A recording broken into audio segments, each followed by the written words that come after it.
Salam sejahtera dan sedang menyaksikan Niaga AWANI bersama saya Nina Rozman, dan sudah tentu banyak tumpuan yang akan kami bawakan di segmen Niaga AWANI pada hari ini, dan antara tumpuan yang menarik hari ini adalah kadar dividen bagi amanah saham Bumiputera ASB untuk tahun 2023 akan diumumkan hari ini oleh ANSP. Sudah tentu ini adalah sememangnya sentiasa dinanti-nantikan oleh para pelabur. Banyak jangkaan atau kita boleh cakap para penganalisis dan juga pakar memberi jangkaan terhadap kadar dividen ASB untuk tahun ini.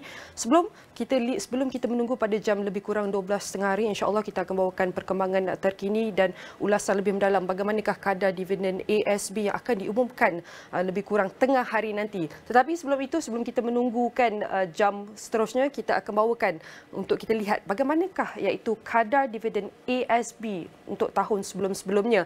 Kalau anda teliti di sini untuk kita lihat kadar dividen ASB dalam tempoh lebih kurang 5 tahun dari tahun sebelum pandemik COVID-19 iaitu 2018 sehinggalah tahun 2022, kita dapat saksikan bagaimanakah kadar dividennya sepanjang 5 tahun ini. Dan pada tahun lepas untuk kita saksikan kadar dividen kita mencatatkan pada kadar 3.35 dan bonus sebanyak 1.25 sen dan kadar dividen pada jumlah 4.60%. Dan ini adalah prestasi yang dapat kita saksikan setakat tahun lepas. Dan bagaimana pula untuk kita lihat dividen ASB daripada tahun 2012 hinggalah tahun 2020 dalam tempoh 10 tahun, kita dapat saksikan kadar dividen ASB trennya mengalami tren penurunan. Kalau anda saksikan daripada sini, dividen ASB yang bercolor line warna biru ini menunjukkan pada paras 7.75 iaitu lebih kurang 10 tahun lepas pada tahun 2020-2012. Namun kita dapat saksikan tren penurunan sehinggalah tren paling teruk turunnya pada tahun pandemik COVID-19 pada tahun 2020 yang berada pada kadar 3.50. Namun kita bangkit semula kadar dividen ASB yang meningkat pada pasca pemulihan pandemik COVID-19 pada peratus 4.25.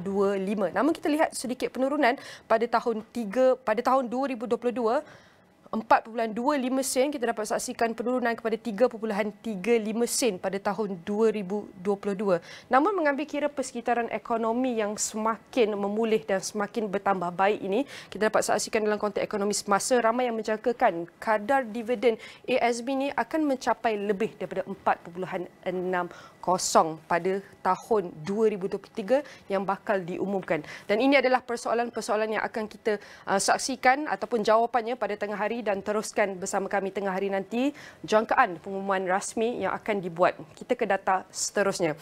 Baik, selain daripada data ASB untuk kita lihat, kita juga akan bawakan bagaimanakah antara laporan ataupun dapatan kajian yang terkini yang dikeluarkan oleh Jabatan Perangkaan Malaysia mengenai perdagangan luar negeri Malaysia pada bulan November 2023. Kalau boleh kita saksikan pertama sekali secara keseluruhan, imbangan dagangan iaitu berjumlah 12.4 bilion ringgit, iaitu kita dapat saksikan penurunan dalam imbangan dagangan sebanyak 43.1%. Tetapi kalau kita bahagikan kepada dua iaitu ekspor dan import, kita dapat saksikan ekspor pada November tahun ini mengalami penurunan kepada 5.9% kepada jumlah 122.1 bilion ringgit. Manakala import meningkat pada bulan November kepada 109.7 bilion ringgit, peningkatan sebanyak 1.7%.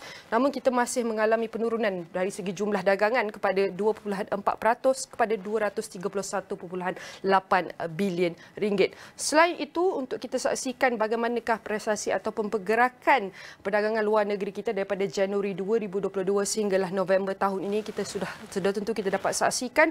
Untuk anda membezakan color line warna biru di atas ini iaitu adalah mencerminkan prestasi ekspor kita, manakala kuning mewakili import kita. Dan kita dapat saksikan prestasi kita perbandingan daripada November tahun lepas, iaitu ekspor kita berada pada 129.7 bilion ringgit, manakala import berada pada 107.9 bilion ringgit.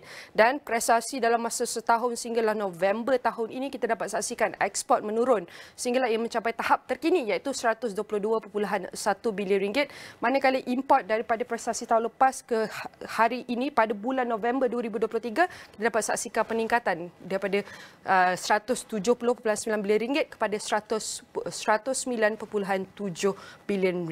Manakala kalau kita nak lihat lebih lagi pada perincian prestasi ekspor dan import bagi sektor, antara sektor yang tertinggi memberi sumbangan kepada ekspor dan import kita adalah sektor pembuatan, di mana kita dapat saksikan ekspor adalah memberi sumbangan sebanyak RM102.4 bilion.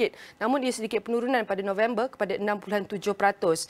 Dan import untuk sektor pembuatan mengalami peningkatan sebanyak 2.2% kepada RM92.2 bilion. Manakala kita dapat saksikan sektor ekspor dan import iaitu pelombongan mengalami kedua-dua peningkatan iaitu positif dari segi ekspor dan import. Manakala pertanian kedua-duanya mengalami penurunan penyusutan pada bulan November 2023 dengan arrow merah menunjukkan penurunan ataupun penyusutan yang dialami oleh sektor pertanian daripada segi ekspor dan import. Tambah lagi untuk kita saksikan import bagi BEC dan penggunaan akhir yang terbagi kepada 3. Di sini kalau anda lihat barangan perantaraan dan barangan modal dan barangan penggunaan di sini, antara sumbangan yang tertinggi adalah daripada barangan perantaraan sebanyak 51.2%. Tetapi kalau kita nak lihat daripada prestasi pertumbuhan untuk ketiga-tiga subsektor ini, kita dapat saksikan iaitu barangan perantaraan pada November mengalami penurunan sebanyak RM56.2 bilion, penurunan sebanyak 5.2%.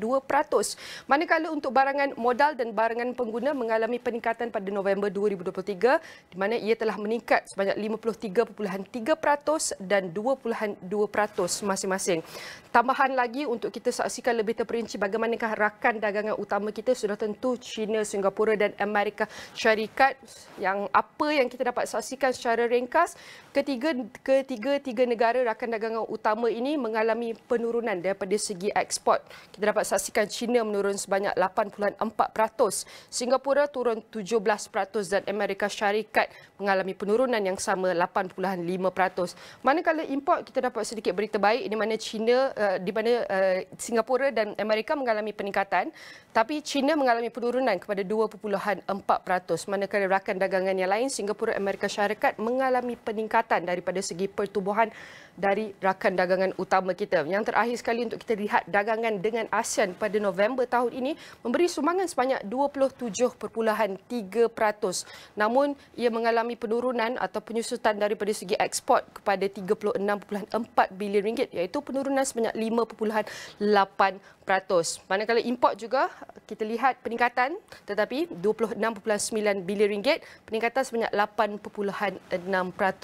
Dan ini adalah prestasi perdagangan luar negeri untuk kita saksikan setakat November 2023. Sudah tentu bergerak ke hadapan untuk kita teliti daripada data ini apakah apa yang boleh kita fahami lebih mendalam. Kita mempersilakan Profesor Madya Dr. Nina Rozman Abdul Latif, merupakan pengarah program MBA Putra Business School PBS. Saya nak ucapkan terima kasih Dr. Rozman kerana sudi meluangkan masa bersama kami.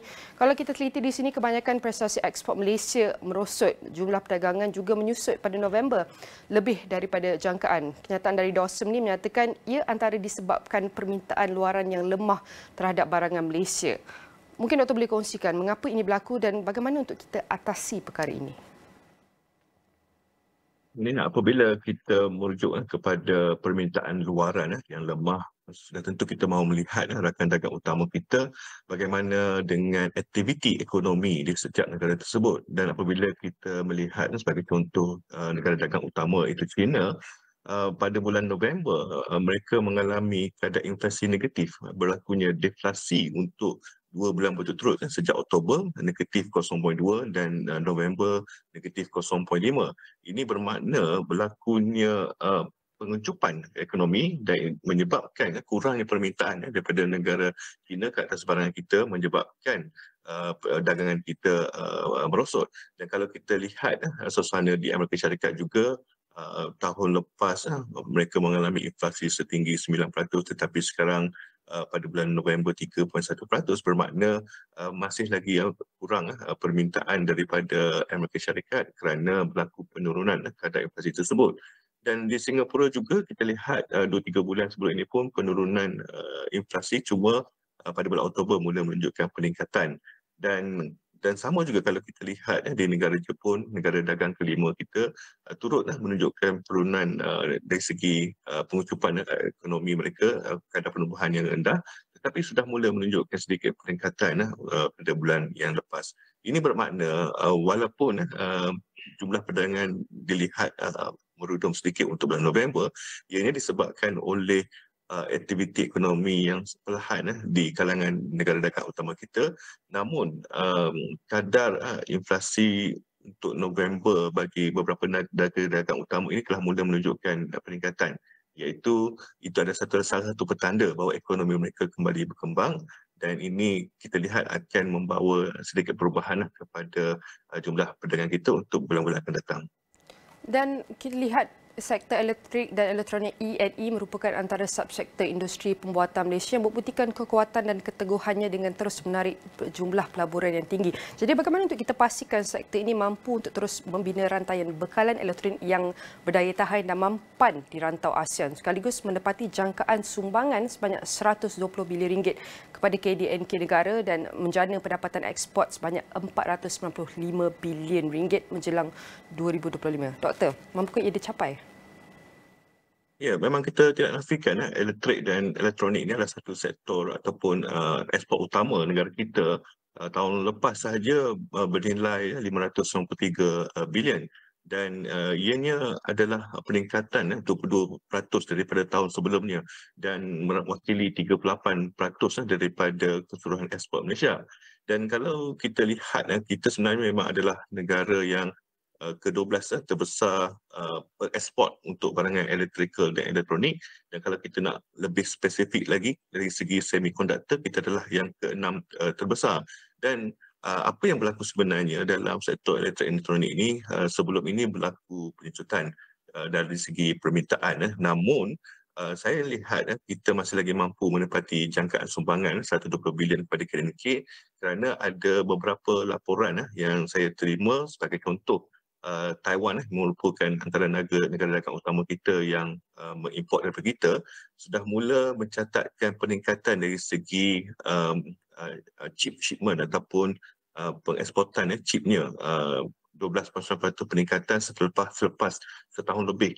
Ini bermakna mereka menjangkakan permintaan global akan kembali pada tahun depan 2024, dan juga laporan daripada International Data Corporation turut melihat bahawa walaupun pendapatan ataupun hasil semikonduktor dunia jatuh pada tahun 2023, namun ini akan kembali meningkat pada tahun depan, akan meningkat dari segi pendapatan sebanyak 20%. Di situ saya lihat apabila ramai sudah melihat akan berlaku peningkatan permintaan untuk barangan elektrikal pada tahun hadapan, kita akan mampu menjana pendapatan ekspor yang seperti dijangkakan 495 bilion menjelang 2025.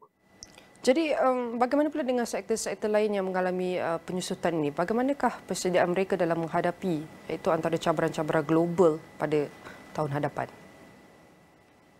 Ya, kalau kita melihat setiap sektor yang mengalami penyusutan, ianya berlaku disebabkan seperti yang saya sebutlah, iaitu suasana global ataupun rakan dagang yang pada tahun ini mengalami beberapa situasi ekonomi yang tidak tidak begitu baguslah, maknanya dari segi permintaan, dari segi aktiviti ekonomi itu sendiri.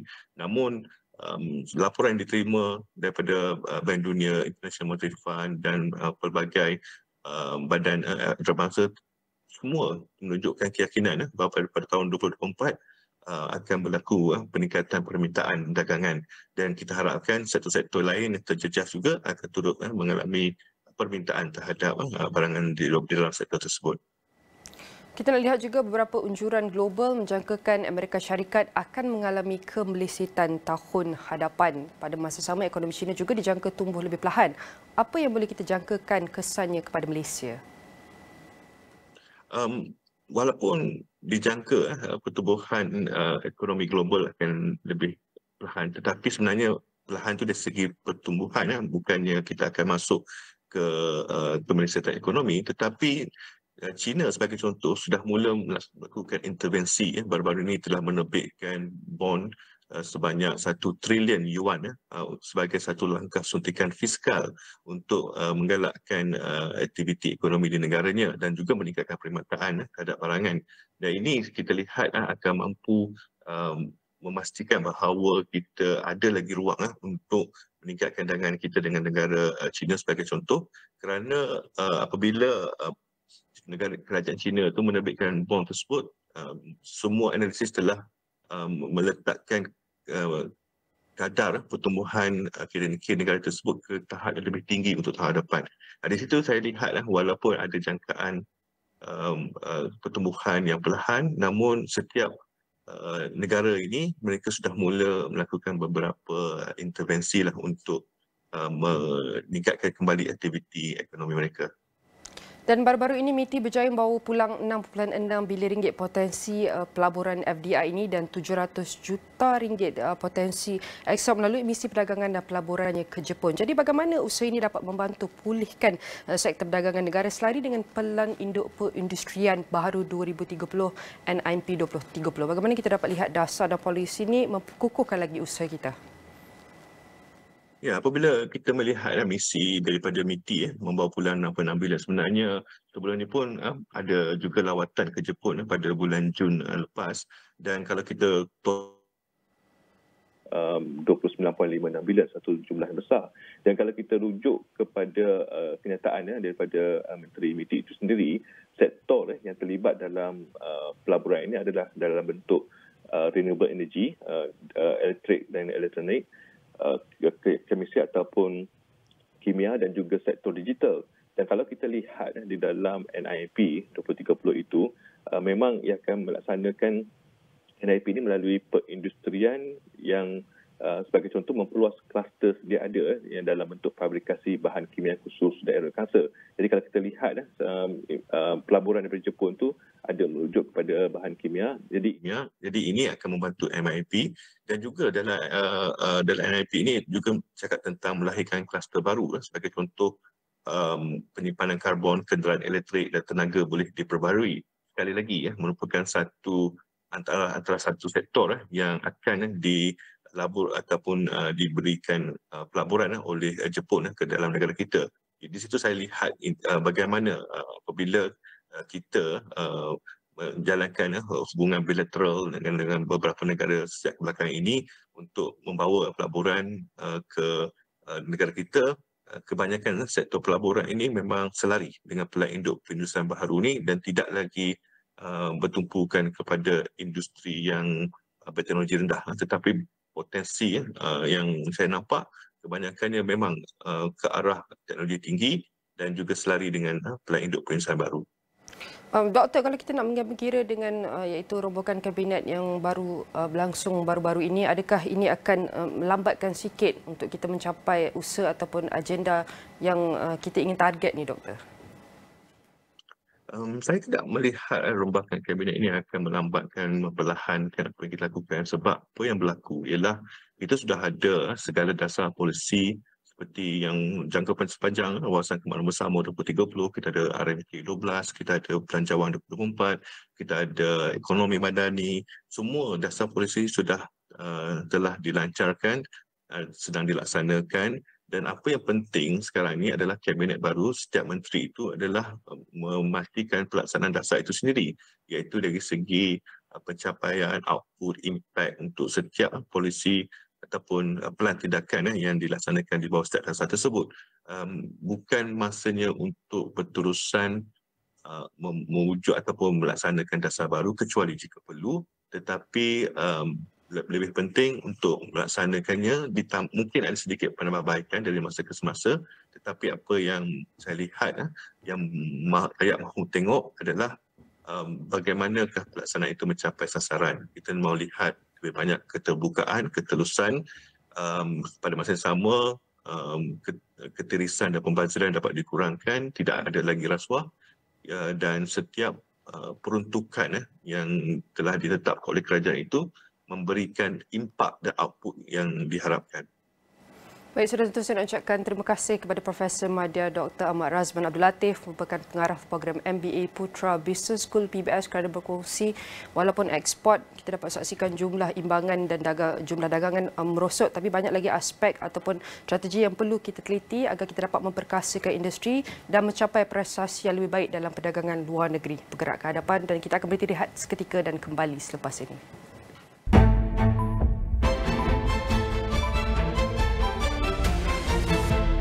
Di dalam setiap berita yang dibawa, konteks amat penting. Cara kita mendapat berita kian berubah. Melalui media sosial maupun saluran digital yang lain serta kaca TV. Kami sentiasa membawakan yang tergempar dan terkini. Ini perkembangan yang baru kami terima. Berteraskan acuan verifikasi yang diamalkan supaya setiap fakta adalah sahih. Daripada analisis pelbagai sudut yang mendalam, laporan-laporan khas dan perbincangan yang membina negara. Inklusif, suara rakyat kami ajukan. Keseimbangan persepsi kami pastikan.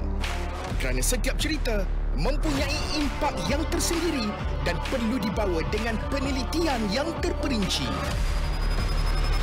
Pastikan Astro Awani menjadi pilihan anda tidak kira di mana sahaja anda berada. Saluran berita paling dipercayai di Malaysia.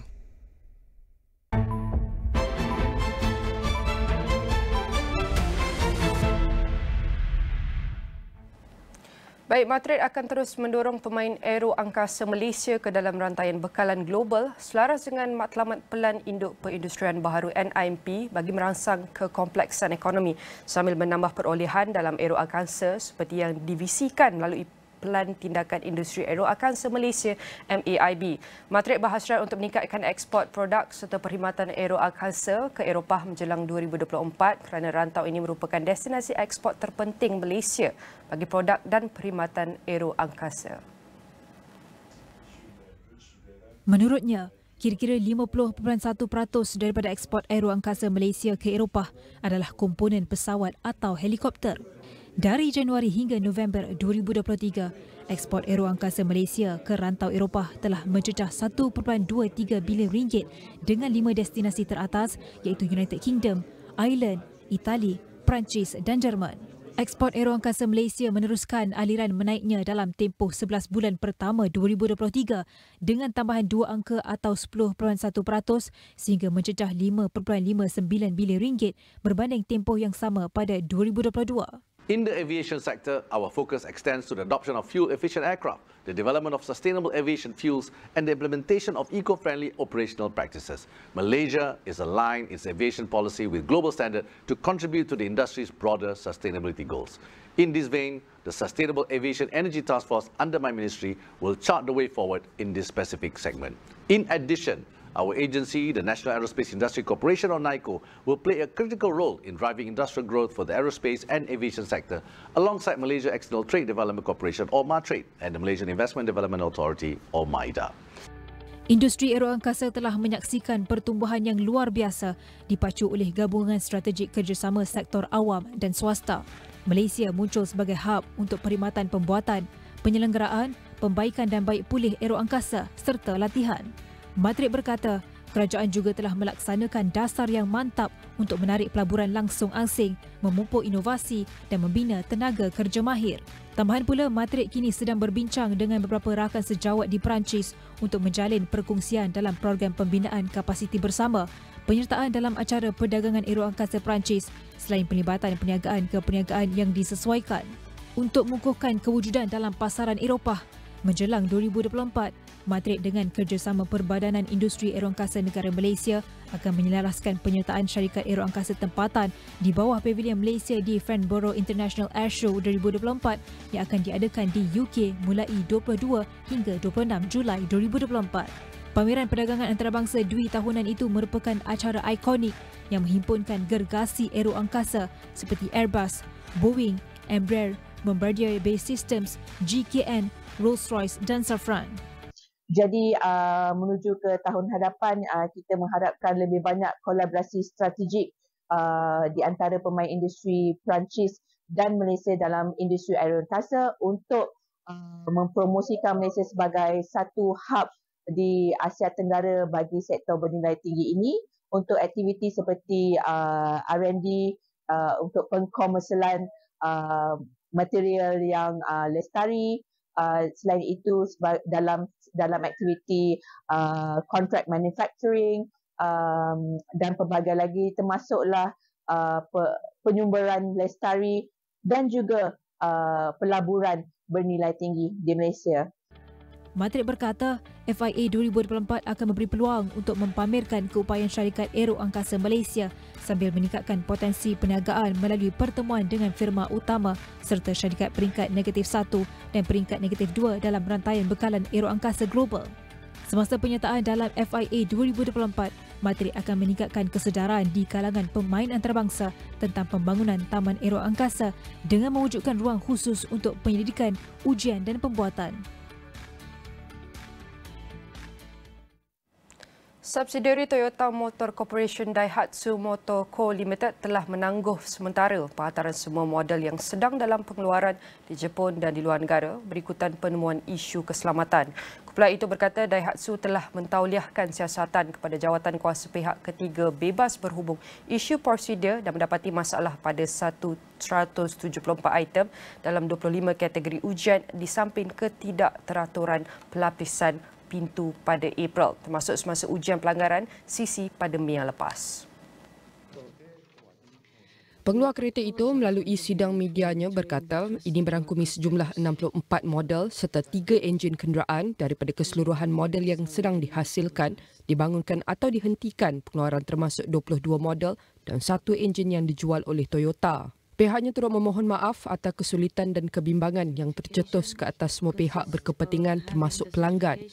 Sebagai tindak balas kepada penemuan ini, Daihatsu Toyota juga telah memutuskan untuk menangguhkan sementara penghantaran model yang terjejas. Daihatsu telah menjalankan ujian kenderaan termasuk pengesahan teknikal yang dibuat secara dalaman untuk kenderaan yang terkait bagi memastikan keselamatan dan prestasi persekitaran mereka memenuhi piawaan undang-undang. Kumpulan itu juga menjelaskan pada peringkat akhir penyiasatan didapati unit kawalan beg udaranya ECU adalah berbeza daripada model pengeluaran besar-besaran yang dipakai bagi ujian beg udara untuk Daihatsu Move, Subaru Stella, Daihatsu Cash, Toyota Pixis Joy, Daihatsu Grand Max, Toyota Town Ace dan Mazda Bongo. Walaupun pengesahan teknikal mendapati bahawa beg udara itu memenuhi piawaan prestasi perlindungan penumpang semasa diuji, standard prestasi keselamatan untuk penumpang keluar dalam ujian pelanggaran CC mungkin tidak mematuhi keperluan perundangan. Pada masa ini, syarikat itu tidak mengetahui sebarang maklumat kemalangan berkaitan perkara tersebut tetapi pihaknya sedang menjalankan pengesahan teknikal yang menyeluruh dan menyiasat punca untuk mengambil langkah yang perlu secepat mungkin. Dalam pada itu, perusahaan automobil kedua Sedia Berhad Pro 2 sedang menjalankan penilaian terperinci berkaitan pengumuman Daihatsu Motor Company Limited mengenai penggantungan model-modelnya disebabkan ketidakaturan prosedur. Menurut Presiden dan Ketua Pegawai Eksekutif Pro 2, Datuk Seri Zainal Abidin Ahmad, pihaknya sedang dalam perbincangan bersama pihak berkuasa Malaysia tentang kesan perkembangan ini terhadap kenderaan keluaran syarikat itu. Zainal menambah, Pro 2 akan berkongsi hasil perbincangan dengan semua pelanggannya dalam masa terdekat. Selain itu, Pro 2 turut memohon maaf kepada para pelanggan dan orang awam atas keresahan yang timbul daripada pengumuman berkenaan. Pada 28 April lalu, DMC mengumumkan berlakunya ketidakaturan prosedur semasa menjalankan ujian keselamatan ke atas kenderaan di Jepun. Sehubungan itu, satu jawatan kuasa audit bebas ditubuhkan yang terdiri daripada peguam dan tenaga kerja teknikal. Laporan jawatan kuasa audit bebas mendedahkan pemeriksaan dan ujian mengesahkan kesemua 174 ketidakaturan yang dikenal pasti jawatan kuasa audit bebas memenuhi piawaian yang ditetapkan oleh undang-undang dan peraturan. Ketidakaturan itu melibatkan 64 model dan 3 enjin kenderaan termasuk 22 model dan 1 enjin yang dijual Toyota. Sebagai respon kepada penemuan itu, Daihatsu memutuskan untuk menggantung sementara penghantaran modelnya.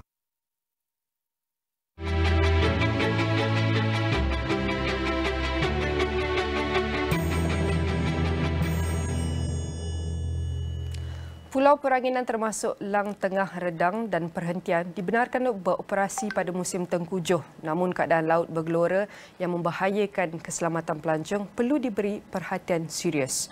Sehubungan itu, pengusaha pelancongan disaran mencari alternatif atau inovasi untuk mempromosi pelancongan sepanjang tempoh monsun timur laut antara November hingga Mac tahun depan. Bagi pengusaha pelancongan di daerah Setiu, pakej pelancongan Jom Mandi Hujan memberi pilihan kepada pengunjung untuk bercuti ke Terengganu pada musim tengkujuh. Antara aktiviti yang dijalankan termasuk mencari lokan dan kepah, ternakan ikan siakap serta perkelahan sambil menikmati hasil laut yang segar. Permintaan semakin banyak, semakin tinggi. Sekarang ni jumlah pelancong kalau ikutkan yang mana saya dah rekodkan sebanyak sebulan 400 orang. Jadi rupanya kebanyakan masyarakat atau family dia memang suka ke arah alam semula jadi ni sebab dia satu lagi dia boleh ketenangan. Jadi itu yang saya memperbanyakkan lagi aktiviti untuk pakej ni. Biasanya kalau dulu aktiviti dia hanya cari kepah dan juga cek lokan. Dan pada waktu sekarang saya ada 7 checkpoint yang menarik yang saya lakukan buat masa ni. Muhammad Astro yang pernah bekerja sebagai jurutera teknologi maklumat berkata, peningkatan mendadak jumlah pelancong adalah hasil promosi menerusi platform digital. Biasanya pada dahulu kita lebih kepada flyers ataupun lebih daripada biasanya kalau biasa orang nak jimat dia akan foto stick. Dia akan poster, dia akan edar daripada rumah ke rumah. Okey.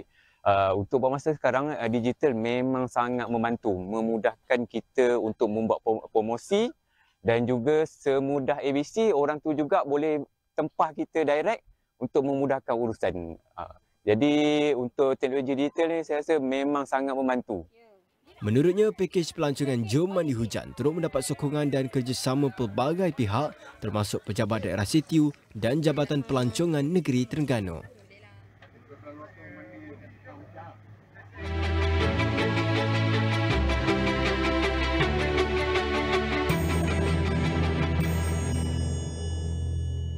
Momentum ekonomi Malaysia dijangka bertambah baik sehingga tahun depan dengan keluaran dalam negara kasar KDNK dijangka berkembang 4.5% hingga 5.5% pada 2024 daripada anggaran 4.0% pada tahun ini.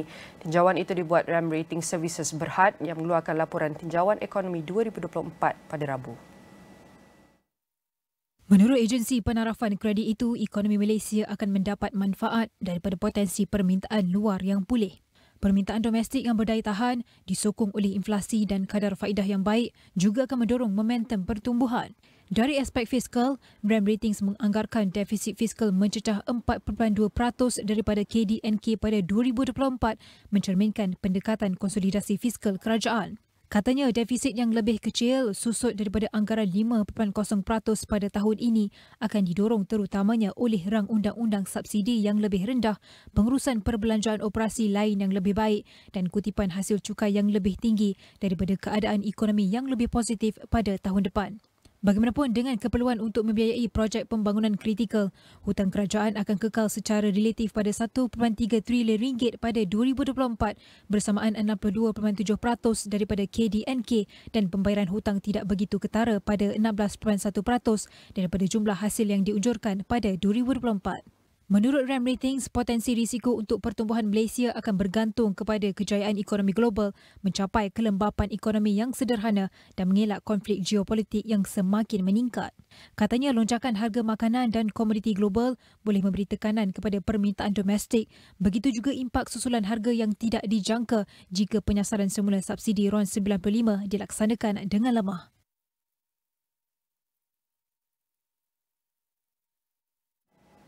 Alright, we will continue with the next segment with Niaga AWANI Forecast, talking about district energy system which offer a more sustainable approach to cool and heat buildings might play a pivotal role in Malaysia's effort to address climate change while intensifying its focus on developing commercial centres in industrial park. Now let's take a look on the national plan to embrace this technology. I welcome our guest in the studio, Dr. Muhammad Hafiz Ibrahim, the Senior General Manager of Mega Jana. I want to say thank you very much for joining us. It's fantastic to have you. And we know that talking about energy transition is a trending topic nowadays. Before we go deeper, Megana plays a key role as in the smart and green aspect of Cyberjaya. So can you tell us more about Megana's role and how energy transition or energy efficient is significant to us, especially in the recent years? Maybe I'll start with Nina, with the energy transition, what's going on. So if you look at the past few years, consumers, either you're a domestic consumer or businesses, are having greater pressure nowadays with respect to energy.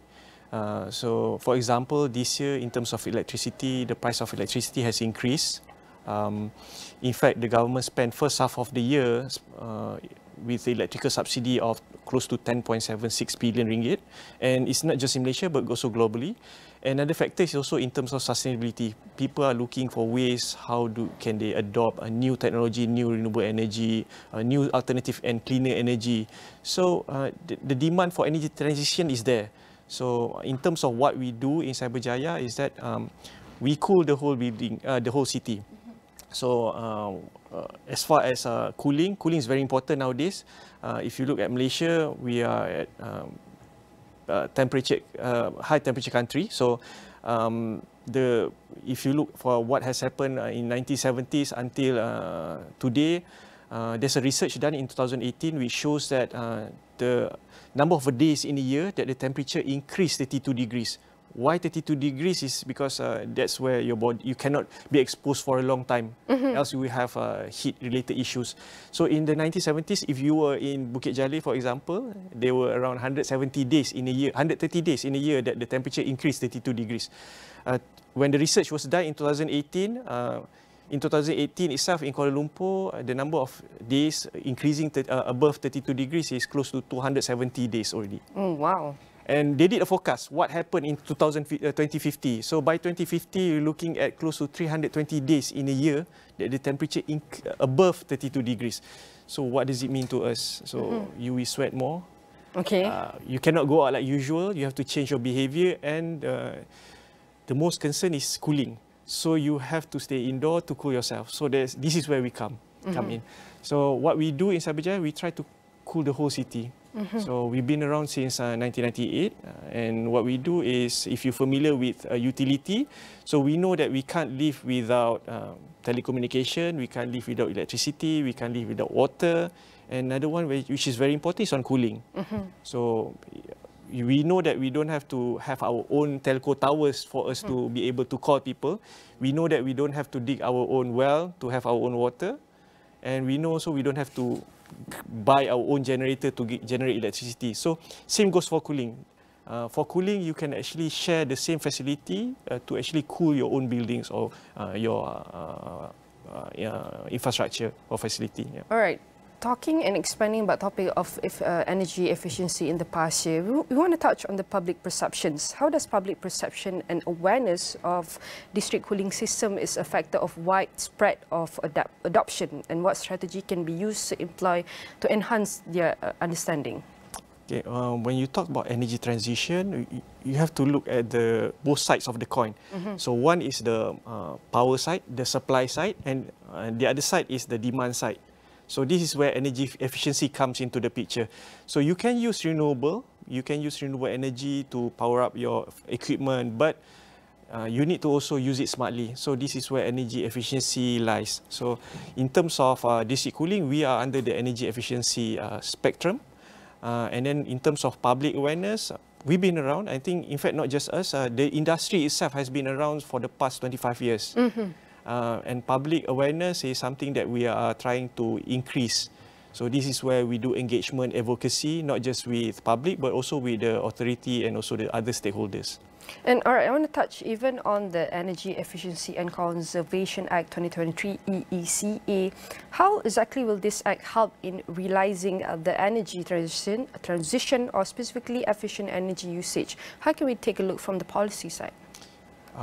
For the past 2 years, we've seen as well close to 40% of the countries globally introducing new policy related to energy efficiency or strengthening the existing policy which they already have. So in terms of what we have achieved in the country, we know that there have been a series of development in terms of our energy. National Energy Policy was introduced in 2022. Then 2023, NETR was announced in mid this year, in August. And then in October, it was tabled the EECA. So EECA basically will affect 3 groups of sectors. Number 1, the large energy consumers. Number 2, the building owners, and the third one is equipment suppliers. So in terms of what do they need to do with respect to the impact of EECA is that you have to appoint registered energy managers after this, and then you have to do your energy audit within the 12 months period after the Act has been gazetted. And then you have to implement your energy efficiency management plan, whereby you need to improve on your energy efficiency of your building. So this is where solutions like district cooling are able to support in terms of improving the energy efficiency. For example, in a building, for example, let's say this studio or even at home, do you know that 60%, up to 60% of the energy that you use, the electricity bill that you pay actually goes to aircon? That's a lot. Actually. That's a lot. 24% to the equipment and 11% on lighting. So imagine if you can reduce the electricity consumption for aircon. So if you use less electricity, you use less fuel. If you use less fuel, then you emit less emission. So this is how district cooling are able to support that agenda. And how are these regulatory framework, they can influence the market dynamics and competition? The EECA has a section mentioned district cooling, but we expect that more details to be outlined soon. In fact, when people talk about impact of EECA, they have to start looking into how they can be more efficient. So this is where the market, the industry players are able to support this direction. Along with the discussion, it's important to understand the efficient energy usage. It's possible and how it has helped the environmentally. Can you share with us any other alternative that we can adapt other than the Enforcement Act? Energy efficiency should start from home. I mean, you should start from individual. So changing of behavior is very important. I think using less aircon is something which we can do. It's very practical. So do you know that if you reduce 1 degree Celsius of air conditioning your aircon temperature, you can actually save your electricity bill 3 to 5%. Oh. Yeah. In fact, the world standard says that around 24 to 25 degrees is sufficient enough for your comfort cooling. So in terms of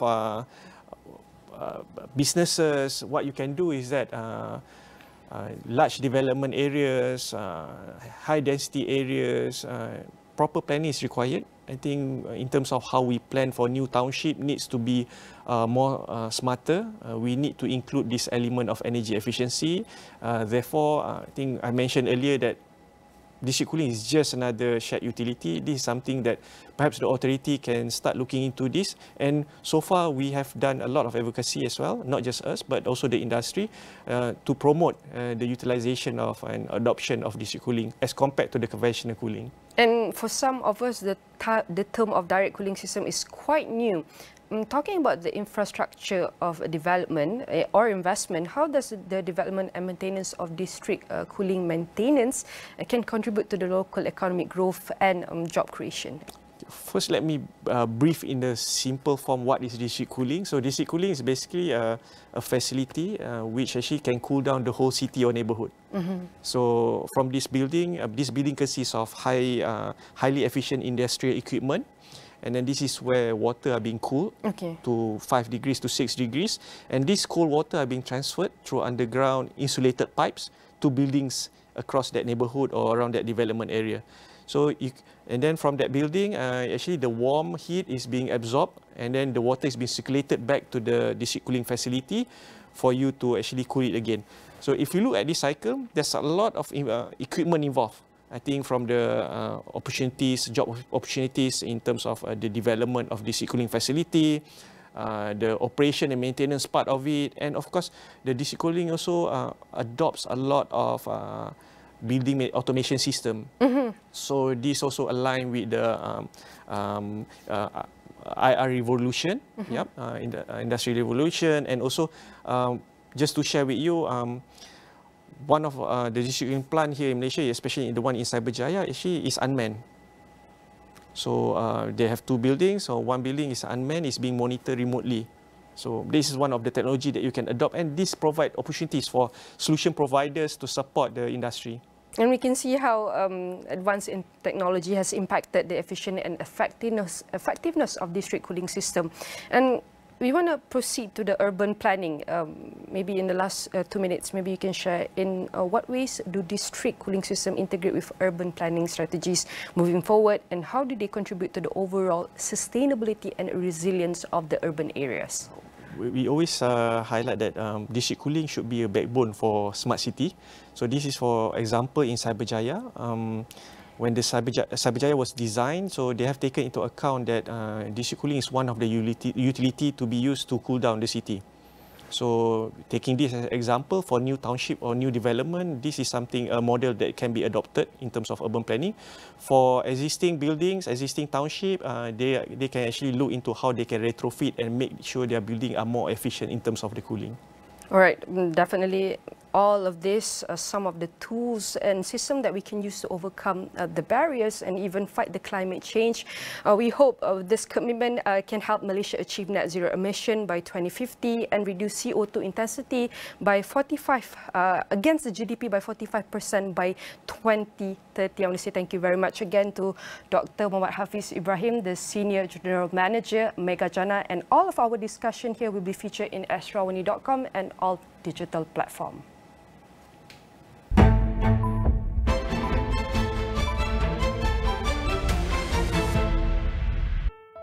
Konflik Palestin-Israel memperlihatkan dunia zahir sokongan pada Hari Perpaduan Antarabangsa bersama rakyat Palestin. 3 jumlah negeri sudah pun terkesan akibat banjir, antaranya adalah Terengganu, Kelantan dan juga Selangor. Berkenaan dengan SPRM beku akaun NGO Aman Palestin penyelewengan dana RM70 juta ringgit. Berkenaan dengan penipuan pakej umrah, polis terima lebih 300 laporan yang melibatkan kerugian 14 juta ringgit.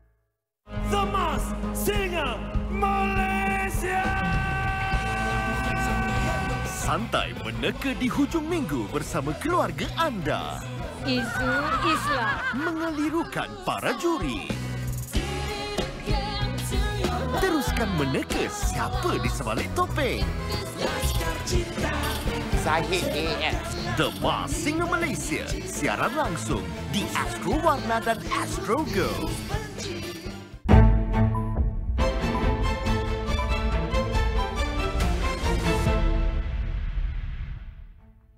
Okay, good morning, everyone. Thank you for coming here this morning. My name is Jason Bordoff. I'm a professor at Columbia University School of International and Public Affairs, where I direct the Center on Global Energy Policy. And I'm Melissa Lott, and I'm our Director of Research at the Center, where I work with Jason.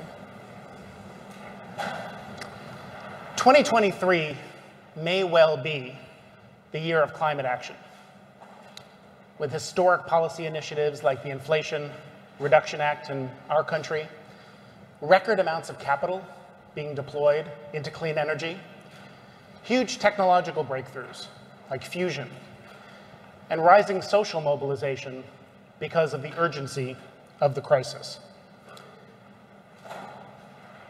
Melissa and I hear reason for optimism like this every day in New York City, where we help to run the Center on Global Energy Policy at Columbia.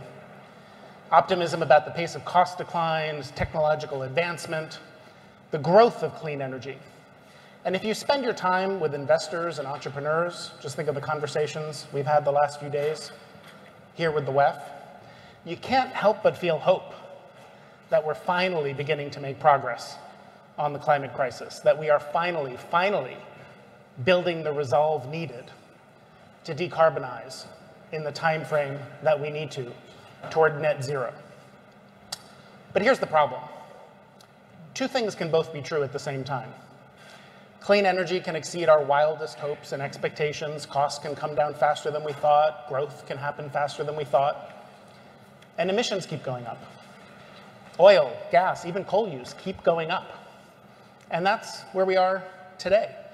That's what happens when populations grow and societies industrialize, become more prosperous. It's also the reality of how long energy transitions take and always have throughout time. That's the daunting reality of how hard it is to make progress within the timeframes that we need to. It's the reality of how hard the speed and scale necessary for this clean energy transition is. But given that the consequences of failure are so high, the existential question for our time today is how do we reconcile this enormous progress we're making in clean energy with the reality of what's really required to achieve our net zero goals? So we're not here to tell you what you probably already know, which is that the energy system, which is the backbone of our economy, is in the early stages of a massive transformation. I say the early stages really intentionally, because what we're here to talk about today is what is needed to achieve net zero. What are we talking about when we talk about scale, speed, scope? And what are the bumps that we expect to hit along the way? And how do we navigate them successfully? So I want to start by talking about the progress that we have seen to date. So what we have seen in terms of the scaling of clean energy, going from first of kind to millions. And honestly, when I talk through this progress, it's hard not to pause. Because when I think back to when I started my career 20 years ago, this progress, the things we have already achieved, they seemed impossible. So first, I want to talk about how we've scaled renewables and how we've grown clean power. When you look at the amount of renewables that we installed between 2001 and 2021, it was about 2,400 gigawatts. That's roughly the size of China's entire grid. And when we look at what we expect to see in the future, we expect to actually develop that same number of gigawatts in 5 years. 20 years for the first, 5 for the next. That's tremendous. At the same time, we have seen explosion when it comes to electric vehicles. We have seen more than 25 million electric vehicles hit the roads, and we expect the growth of annual sales of electric vehicles to increase 35% this coming year. These are huge numbers. And they're thanks to what you see behind me. They're thanks to really quick cost declines across a lot of different technologies. So when you look at the cost of solar, we've seen from 2010 to 2020, 1 decade, an 80% decline in the cost of a new solar power plant. At the same time, over that same decade, we saw a 75% decrease in the cost of a lithium-ion battery pack. This is tremendous progress. This is absolutely huge. And it gives us a lot of hope for what we're going to see in the future. But it is not nearly enough. This is a lot of progress, but it is not the scope and scale that we need. So, while we're doing a lot, we're not nearly doing enough, which is why we see headlines like this. We're hitting milestone after milestone in deploying clean energy. And yet, it still seems like we're barely making a dent in greenhouse gas emissions. Now, to be clear, the projected growth in emissions, the projected growth in temperature rise, is lower today than it was a decade ago. So progress is possible. But we're still very far from decarbonizing the energy system at the speed and scale that we need to. And we're already seeing the consequences, with record heat leading to melting ice sheets, sea level rise, food insecurity, biodiversity and ecosystem loss, more severe droughts, flooding, heat waves. The consequences for humanity of failing to achieve targets like 1.5 degrees Celsius of warming above pre-industrial times can be quite dire. And at our current rate of emissions, we reach that threshold in less than a decade. Now remember, the North Star we're working toward is the cumulative amount of emissions, the stock that has accumulated over time. That's what drives the impacts of climate change. 2022 was a record year for annual emissions. So not only is the stock, the cumulative amount that has accumulated over time, going up, the amount we are contributing to it each and every year is still going up. All of this underscores a hard truth, that for all the growth in EVs and renewables and other forms of clean energy that Melissa was talking about, we need to move so much faster, especially for things like steel and cement and aviation and shipping, things that are harder to electrify and harder to decarbonize.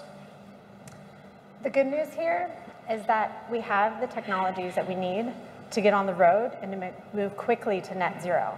We know how to get there. We know how to make this change.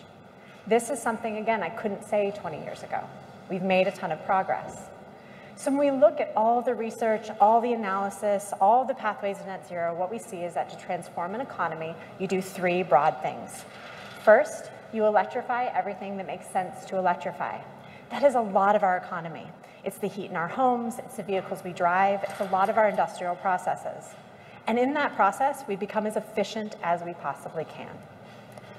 The second pillar is about cleaning up our supplies of energy. So we often focus on changing that coal-fired power plant or natural gas power plant to wind or solar, geothermal, nuclear, all the different technologies we could think of, including maybe fossil fuels with carbon capture. But it means more than that. It means creating the fuels we need for the things that don't make sense to electrify for a whole variety of reasons.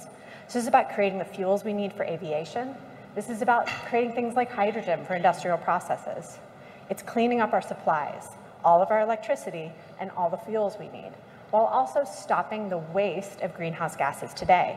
I'm talking about methane. Stopping throwing away free emissions into the air. They're not free. The third pillar is about dealing with the emissions that we just can't get out of our system. So we've electrified it. We've cleaned up all of our energy supplies.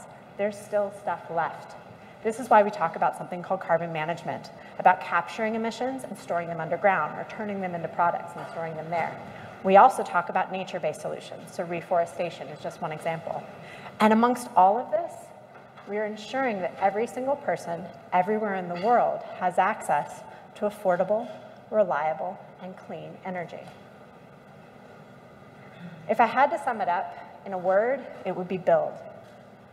And because I'm from California and Texas, it's build stuff. But it's more than that. The transition to net zero means to build a lot of stuff, very quickly, very rapidly, to move faster than we ever have before, because the energy transition is one where we build. The scale of infrastructure growth that's needed is unprecedented. It's kind of hard to wrap your head around sometimes, the scale and magnitude of what we're talking about. And it needs to happen, as Melissa said, so much faster than it's ever happened before. Energy transitions take time. If you look back over history, 60, 70, 80 years for new sources of energy to reach critical mass, to displace older sources of energy that came before them. There are two reasons for this. First is it takes a long time for the capital stock to turn over, the homes, the vehicles, the heating systems we have, the factories we have. Think of the most recent report from the International Energy Agency. It found that last year, 1 in 7 new cars sold globally was electric. That's a huge achievement, 1 out of every 7. And the IEA projects that within 5 years, 1 out of every 4 new cars sold globally will be electric. Maybe it'll be more than that. And the IEA also finds that a decade from now, oil demand will be higher than it is today. And that's partly because we use oil for things other than cars, but it's also because it takes a long time for the stock of vehicles to turn over when people own their cars 13, 14, 15 years on average. It's also what happens when we move from 1 billion cars in the world to 2 billion by 2050, as people move from 2- and 3-wheeled vehicles to 4-wheeled vehicles with rising prosperity. And that takes me to the second reason that transitions take a long time and always have. Energy use keeps going up. Indeed, the history of energy is not one of transitions, it's one of additions. If you think of the energy transition, a phrase we throw around casually all the time, you might think of a figure in your head of something like going from 0 to 100%, from 1850 until today. And we see these great shifts over time, from wood to coal with the Industrial Revolution, and then from coal to oil and gas and nuclear and increasingly renewables and zero carbon forms of energy. Great shifts over time as a percentage of the total. But if you look at the same data, not as a percentage of the total, but total energy use, metric tons of energy, we're using more of everything. Nothing has ever gone down. We've met the growth in energy with new and different forms of energy. But we're using more wood and biomass today than we did in 1850 because the denominator keeps getting bigger. Energy use keeps going up. That's what happens when populations grow and societies industrialize and become more prosperous, and their energy use rises as a result. And to be clear, that is not a bad thing, rising energy use. It means that some of the lowest income countries in the world, that, by the way, will be worst impacted by many of the impacts of climate change, that they're becoming better off. But it is also why, despite all the progress and all the pledges and all the targets and all the goals and all the commitments, it's also why the gap between ambition and reality on climate is still growing and not shrinking. So when we talk about that gap and we think about this, what does it mean as we go down the path in front of us? What does it mean as we go to net zero? I see two broad ways that we can close this gap. One is that we make some progress. We go to 1 in 7 cars to 1 in 4 being sold that are electric. We build a lot of wind and solar, and we do make progress, but not enough. And so what we do is we learn to live in a very altered future state. So we learn to live with climate change. So I'm talking about floods and droughts. I'm talking about catastrophic wildfires. I'm talking about famine. I'm talking about population displacement, of people leaving their homes, talking about unhealthy communities, talking about a ton of stress in the system. The progress we made wasn't enough, so we adapt, and we adapt a lot. The second alternative is something that I think is probably more likely, because the cost of the first scenario of not acting in line with our goals is so huge and unacceptable that the second option seems maybe more likely. So option 2 on closing the gap is that we move faster than we maybe ever have before, that we build so much stuff, all the things we need to move an economy, and we move and reconfigure that economy in a way that is sustainable. There's a lot of reasons why I think that this second spot is more likely. It's not just this. It's not just the unacceptability of not moving. It's actually some of the social shifts that we are already seeing and social pressures that we're seeing to move, as well as the policy actions that we're seeing being taken in our home country, the United States, with the Inflation Reduction Act, across Europe with Repower EU and the Green New Deal, and then also here in China with renewable energy targets that seem poised to be run past so fast. And when I think about all of the social pressures, all of the technologies we have, and what we can do, it feels like we're on the precipice of something really huge. As Melissa said, in my view, climate action is likely to proceed as Ernest Hemingway once wrote bankruptcy does. In his famous novel, The Sun Also Rises, there's a character named Mike, and Mike is asked how he went bankrupt. And Mike responds 2 ways, gradually, and then all of a sudden. And the social mobilization to tackle climate with the urgency we need to may proceed in a similar way. And this growing social mobilization to tackle climate with the urgency we need to, that's just one of many ways in which the transition to net zero is likely to be nonlinear, disruptive, jagged, volatile, all of which makes it harder to have a clean energy transition if we're not careful about it. Just think of what Melissa was talking about before, how quickly we need to build infrastructure, how hard it is to scale global supply chains at 30, 40, 50% year-on-year growth, and do it in an era of rising trade tensions and economic fragmentation, as we've talked about here this week over the last few days. Or think about how hard it is to get, at least in some parts of the world, like where we come from, the permits and approvals that you need to build that much stuff that quickly. It takes an average of 16 years to bring a new mining project to development. And as we all know, to have a clean energy transition, we need to dramatically scale the critical minerals that are available, like nickel and copper, and lithium and cobalt, that we need for many technologies in clean energy.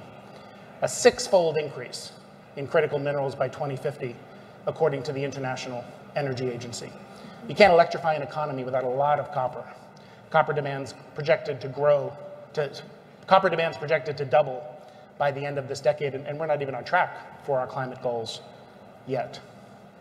Or think about how geopolitics, which is where I spend a lot of my time, and previously worked in government at the National Security Council, think about how geopolitics could complicate the energy transition and make it more jagged and more volatile. Right now, most of those critical minerals, for example, are refined and processed right here in China. And in some parts of the world, like where we come from, there's growing concern about the consequences of that and the geopolitical influence and energy security risks that may result. And governments are going to respond to try to reduce that dependence. Think about the potential geopolitical complications of what we are seeing with rising tensions, rapidly rising tensions, between rich and poor countries, between North and South. Last year, 75 million people around the world lost their ability to pay for basic energy services. The first year in the 20 years that figure has been tracked, that number went in the wrong direction. There's a growing sense of hypocrisy and resentment among many of the lowest income countries in the world and emerging market countries in the world toward the wealthier ones at how the climate change action is proceeding, how the clean energy transition is proceeding. And these, again, are parts of the world not responsible for most of the world's historic emissions. Around 2% of the accumulated emissions to date are from Africa, nearly half from the United States and Europe. And this problem risks getting worse, not better, this rising tension. Last year, there was $150 billion spent on clean energy in emerging and developing economies. That needs to rise from $150 billion to $1 trillion by the end of this decade to be on track for our climate goals. Where's that money going to come from? In a world with higher currency exchange risk, political risk, higher cost of capital, and where wealthier countries have still failed to make good on pledges they made more than a decade ago for financial assistance to help lower income countries cope with the impacts of climate change and develop their economies in a cleaner way. Think about what the transition from one fuel to another might mean if we don't kind of get right synchronizing the decline in investment in oil supply with declines in demand. We could see more volatility, where the need to call on countries with spare capacity to smooth volatility in oil prices like Saudi Arabia, that goes up before it goes down. Their geopolitical influence rises, even if decades from now declining oil demand might mean less oil revenue for petrostates that have traditionally depended on that revenue and could risk political instability in some of those parts of the world. All of these are just a handful of some of the risks, some of the reasons why the broad geopolitical trends of today, great power rivalry, particularly between the US and China, growing trade tensions, more divergence, not convergence, between wealthy and poor countries, growing economic fragmentation. All of that could make it much harder to have the clean energy transition that we need. And I say all of that not because we should slow down the pace of the energy transition. As you've heard, we need to move much faster. But if we don't anticipate these risks, think about mechanisms to smooth them, think about how to de-risk the energy transition, we risk being unable to have one. Because if energy affordability and reliability and security come into conflict with climate ambition, we've seen from Yellow Vest protests and many other examples, time and again, climate risks being on the losing end. So there are a lot of challenges. But it is also true, Melissa and I believe, that there is real opportunity in crisis. So when we look at moving forward and we talk about those real challenges, and then we talk about the real opportunities, I think about it in a couple of different ways. And we talk about this all the time at our work in the Center on Global Energy Policy. So we think about the path ahead, and it is very clear that the energy transition is going to be messy. It's going to be really hard. Honestly, it's going to be confusing. There's going to be moments where we're wondering, are we going forward or back, up or down? This is jagged, this is rough, this is problematic at times. But the outcomes are unacceptable. We talked about that. So how do we lean into the scale and the scope and the sheer speed of this transition to accomplish our goals, to accomplish our energy and climate goals? We do it in a number of different ways. And at the university, we spend a good amount of our time learning from history, looking at things that have happened in the past to understand how things might unfold in the future. And when I look at history, I see a lot of examples of us reconfiguring economies when we have stress in our system, when our lives are threatened, whether it's pandemics or wars. When our lives are threatened, we make big, big moves very, very quickly. And the good news in this case is that we're all on the same team. We're all working towards the same goal. And so I think that makes some of this very difficult, very messy process a bit easier in a way than the things that we study in history. So how do we move forward and how do we actually capture those opportunities? How do we make the progress that we need to? How do we make the choice to move to net zero? As we look forward at what we need to do, we could get scared at the sheer magnitude of what we're trying to do. Or we can lean into the opportunities it creates, because that's the point. It's not about a power plant. It's not about an electrolyzer to make hydrogen or your favorite technology. That's not what it's about. It's about supporting healthy communities. It's about supporting human flourishing and giving us the opportunity for continued growth. And so when we look at the light at the end of this tunnel, or the end of this path to net zero, even along the path, and we think about the opportunities that are being created, we're talking about healthier communities. We're talking about wealth opportunities. We're talking about economic growth. We're talking about not allowing things that could slow us down in achieving our goals of having healthy and wealthy communities, overcoming them to be even healthier and wealthier. And this makes me wonder, back to something Jason said a few minutes ago, progress to date has been slow. But it seems like if we can really lean into understanding the fundamentals of the challenges that are ahead of us, all the things that Jason outlined, I think we're about to move all at once to net zero. Thank you very much. With that, we'll go to questions. Thank you.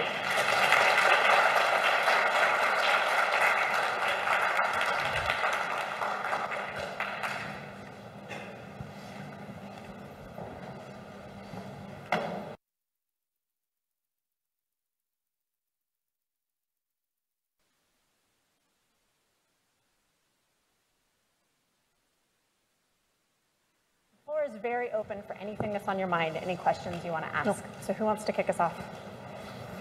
Thank you. We've got a question right here, I think, up in the front. And we'll get you on mic just so we can do the simultranslation. Thank you so much. And do you mind just introducing yourself? Yes, my name is Keiichi Suzuki from Japan, doing a private equity fund investing in sustainability and renewables. Okay, can you tell us a little bit about new technology like hydrogen or ammonia or carbon capture, that kind of things? So when it comes to hydrogen, there's a bunch of different ways that we think about hydrogen. So I'm not sure if your question is about the state of technology or how we think about it in the transition, but for the most part, hydrogen is an energy storage technology. That's what it really is. You take electricity, you take energy inputs, and you turn it into something that you can either use in a different way or store for a very long period of time. We talk about storing it as ammonia because we know what to do with ammonia. That's something that we've done for a while when you talk about fertilizers and agriculture. We know what to do with that particular set of molecules. So in the future, hydrogen can make a lot of sense in a bunch of different applications. So there's a common theme about, do we use hydrogen all over the economy? I would say it's more likely to use it in a few key places, at least at first. And that could be in heavy industry, where we need really high heats to make the stuff that we want in our lives. After that, you could see it being an energy storage technology to, let's say, store electricity when it's not available, and you've got a bunch of extra this time of year and you don't have it this time of year, so let's use it as long duration storage. But ammonia is an interesting one. I used to live in Japan, and we talk about, okay, as being an import-dependent economy, how do you think about what different fuels you can ship around and have around whenever you need them? Because in the pathway to net zero, we're not going to accept a future that is less reliable or really less affordable than it is today. So hydrogen's an interesting one, as are a bunch of other fuels I can nerd out about later. Any other questions?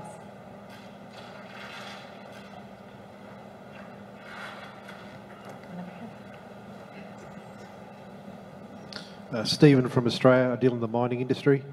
Quick question.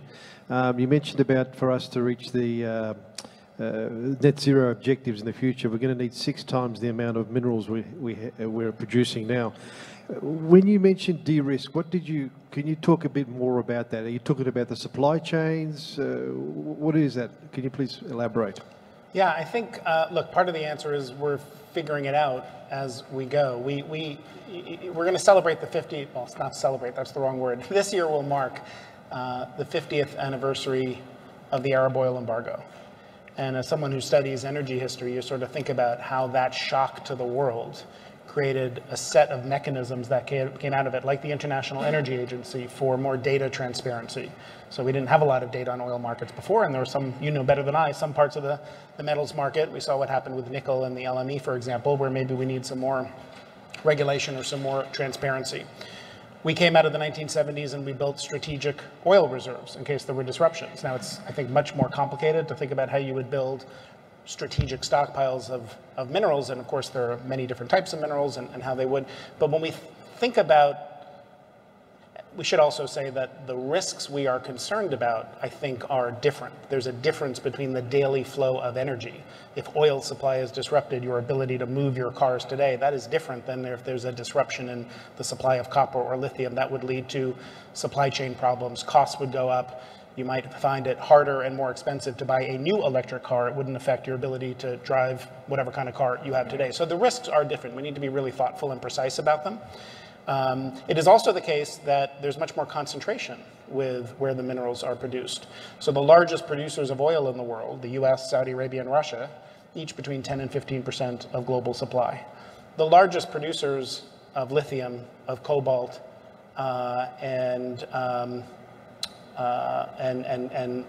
lithium, cobalt, and nickel, each of them produce more than half. The largest producer produces more than half of global supply. So there's much more concentration. And I think that that raises a lot of potential security concerns. And we're seeing that, particularly what I mentioned, given how much of the refining and processing happens here in China. I just co-chaired a task force that developed a critical mineral strategy for the US. I briefed lawmakers on Capitol Hill about it, and that dependence on imports, but particularly dependence on China for imports, is one of the things that if you're in Europe or in the United States is top of mind for policymakers. Now the question is, so what do you do about it? It is simply, and one of the findings in this task force report we'll put out was important to say, it is not possible to do this without being integrated into a global economy, without a huge amount of global trade. And China's going to play an important role in that. So we need to think about what it looks like to reduce the risks of supply disruptions, whether it's intentional and geopolitically motivated or because of a accident of nature or anything else.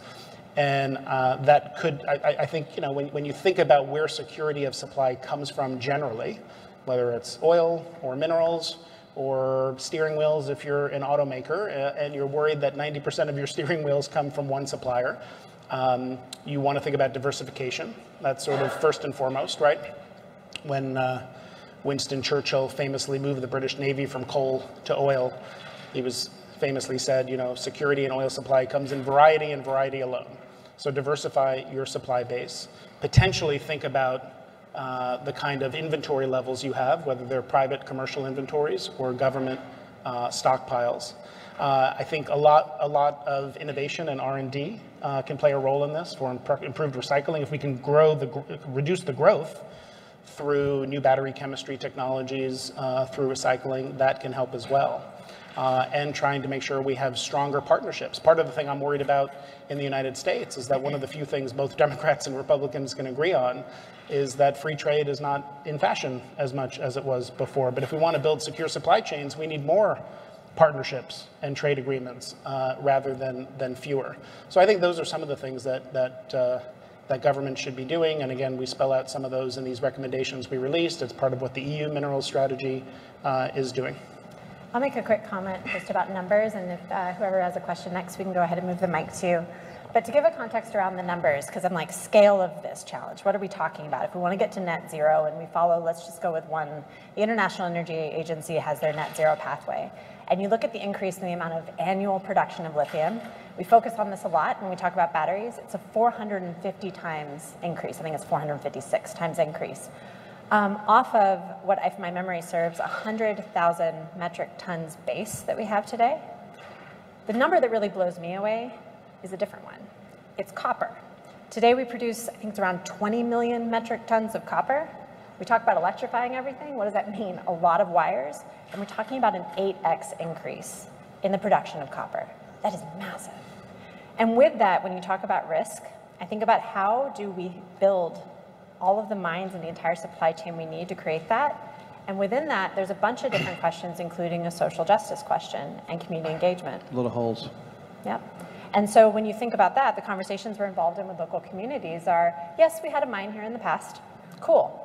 The next mine, what's in it for us? How are we going to partner in this? We're not interested in a school, a road. We're talking about full development. And we've seen some of the trade-offs, and here's how we feel about it. Here's what we're willing to do next. And those conversations are complicated and important. And so when we talk about risk, there's geopolitical risk, there's technology risk, but there's this type of social risk as well as we develop out the next rounds of mines and the entire supply chain to go with it. You know, one more data point. In the United States, 97% of nickel reserves that we know of, and you know, again, like with oil, there's probably reserves we don't know about yet, and that's part of the role of technology. But existing known reserves, 97% of nickel, 90% of copper, 80% of lithium are within 35 miles of a Native American reservation. And so when you think about the potential impacts from large-scale increase in mining for local communities, indigenous communities, tribal communities, you know, frankly, the mining industry has a mixed track record in how it's engaged with those communities. And that's just going to be critically important to get right for equity and justice and to do right by those communities, make sure they benefit economically, and also just for the social license that the industry needs to scale at the rate we need to. Yes. Can we get a mic up here, please? Thank you so much.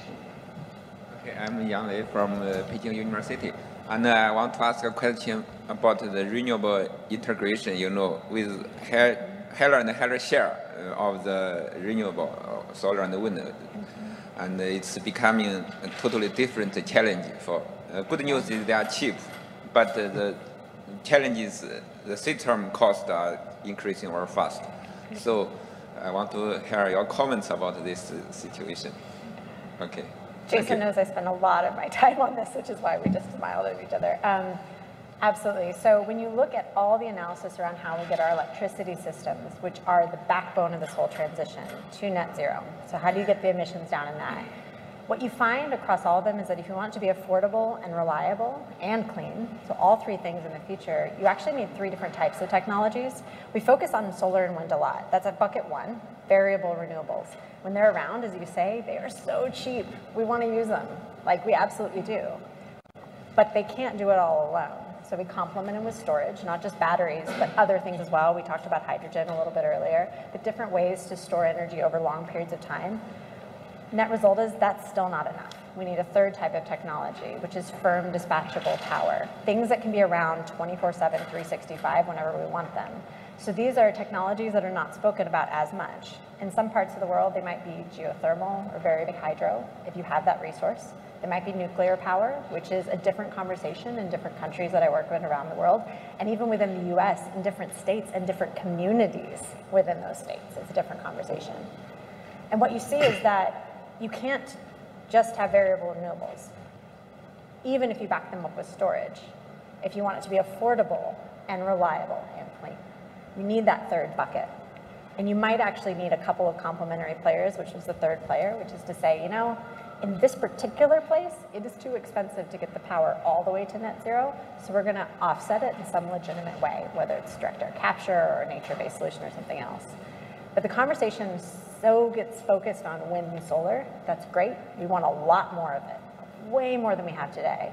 But we have to complement it with other things, or we end up on this road that won't get us all the way to the affordable, reliable, and clean future that we're talking about. We'll get to your question. Okay. Other questions? We got one in the back, in the middle.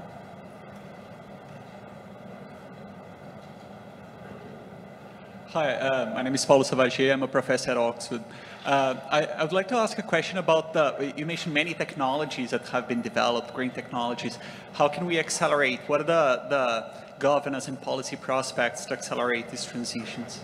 And you said carbon tech and carbon management technologies? Yeah, carbon tech. Yeah. Awesome. Do you want to start? You want to? I am an engineer and policy person by training, so I can just we can just have a whole hour on this afterwards. But in the meantime, I'll say a couple of different things. One, when you look at all the different scenarios, you need some type of carbon tech. You need to figure out how to take that carbon and actually make it into something useful, something profitable. At a minimum, figure out how to store it underground so it doesn't do harm. So when we talk about a bunch of different technologies, no offense to the gorgeous country of Iceland, but direct air capture is just one thing that is being developed. I see a lot of excitement going on in carbon products, and we actually have an initiative at our center to complement some of the work that's going on in a lot of great universities around the world to say, how do we take this thing that is costing us a lot and make it into a value stream? So utilize it. Don't just store it, turn it into a product that you want to see it in. So this could be something that some of y'all might have seen from Carb Fix, so something where you take carbon and greenhouse gases and you actually put it into cement to make it stronger and need less of it. That might be one of the things we develop. But there is a long list of ways when we think about greenhouse gas emissions as molecules that we can recombine into things we want and might actually use. It gets incredibly interesting. Yeah, a lot going on. I'll let Melissa speak to the technology because she knows it better than I do, and my own background is in international economics and foreign policy and national security, and I just want to emphasize a point I made in the talk, because we are brought together here by the World Economic Forum. It is the foremost organization in the world over the last several decades to try to remind people about the benefits of an integrated global economy with careful guardrails and protections and all the rest. And the risk that we are headed in the other direction right now, I worry is a huge headwind for the clean energy transition. We need a lot more cross-border trade, a lot more collaboration if we're going to have the kind of energy transition we need to. So that really does pose a risk to scaling many of these technologies as quickly as we need to. So with that, we are out of time. Probably ran a minute over. Apologies to us, but we really enjoyed the conversation, and I look forward to following up with y'all. Thank you so much for your time. Thank you.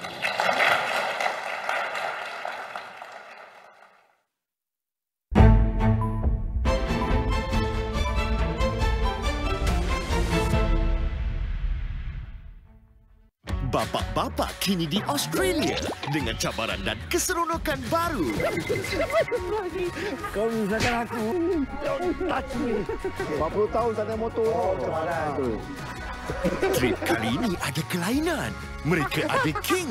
Kita batalkan semua. Tidak king. Travel awak projek Bapak-bapak musim 2 di Astro Warna dan On Demand. Perlawanan tumpuan musim ini di sini saat Liverpool bertembung Arsenal. Setiap gol,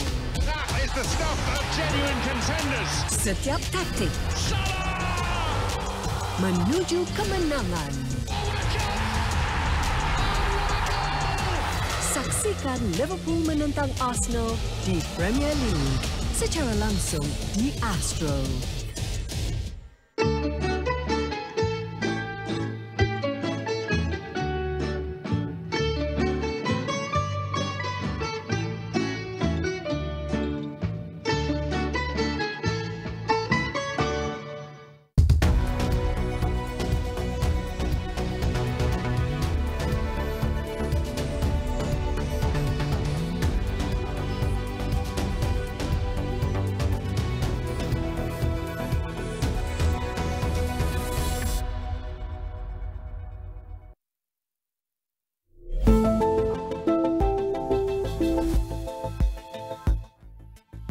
Assalamualaikum dan salam sejahtera, dan bersama saya Sandahya dan ini Agenda Awani. Menteri di Jabatan Perdana Menteri Wilayah Persekutuan Dr. Zalia Mustafa akan mengadakan perbincangan dengan KPKT berhubung cadangan mengadakan pilihan raya pihak berkuasa tempatan atau PBT khususnya di Ibu Negara. Manakala Ahli Majlis Tertinggi MT UMNO Datuk Seri Ahmad Maslan pula berpandangan pilihan raya PBT tidak perlu diadakan kerana ia hanya akan mencetuskan kegusaran politik. Ini adalah syur pengerusi DAP Kuala Lumpur, Tan Kok Wai, yang mencadangkan kerajaan perlu memulakan pilihan raya PBT di Ibu Negara terlebih dahulu bagi menyemarakkan demokrasi di wilayah persekutuan. Persoalannya, kenapa bising mengenai pilihan raya PBT? Untuk menjawab dan juga berdiskusi berkaitan dengan hal dan juga perkara ini, Profesor Wong Ching Huat, Timbalan Ketua Strategi Ibu Pejabat Asia UNSDSN Universiti Sunway bersama-sama saya menerusi dalam talian walaupun ketika ini berada di Colombo. Salam sejahtera, Prof. Salam sejahtera. Ya. Pertama sekali, Prof, isu PBT dan juga pilihan raya ini sering kali diperkatakan dan juga ditanya oleh beberapa ahli politik